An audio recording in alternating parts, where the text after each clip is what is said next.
Les ouistitiers à pinceau blanc ont perdu un des leurs aux eaux de la Barbaine, tout comme les capucins bruns. Les voleurs se sont introduits la nuit dans le bâtiment pour voler le premier singe. Ils ont ensuite fracturé un autre box pour prendre le plus petit primate.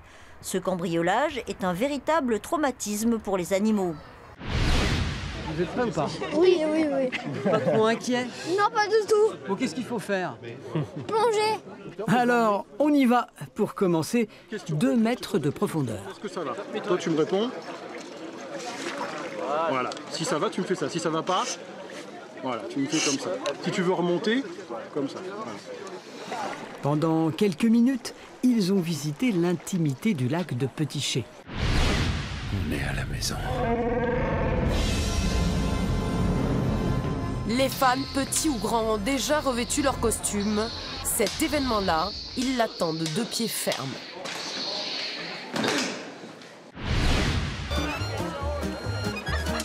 C'est un drôle de ballet. Ici, depuis 16 ans, le vide-grenier attire des milliers de visiteurs. Tous espèrent gagner de l'argent et ça peut monter très haut. Bon courage, bonne journée. 150, 180, ça dépend. Tout dépend de ce qu'on a à vendre. Alors Marguerite, oui, c'est une vache échappée d'un abattoir dans le Rhône et récupérée à grands frais par une association qui nous l'a déposée ici début juillet. Sur une quinzaine d'hectares, plus de 300 animaux cohabitent, des espèces aussi diverses que des chouettes, des ânes, des lamas, des wallabies et des loups, tous abandonnés ou maltraités par des maîtres sans scrupules.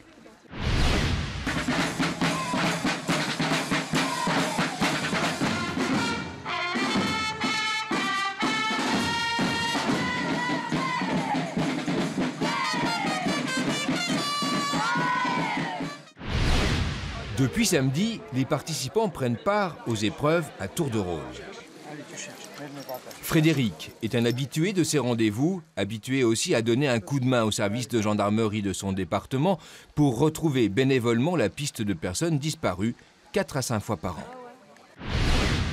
Nous avons créé la garderie sur une ancienne grange qui ressemblait à ça autrefois.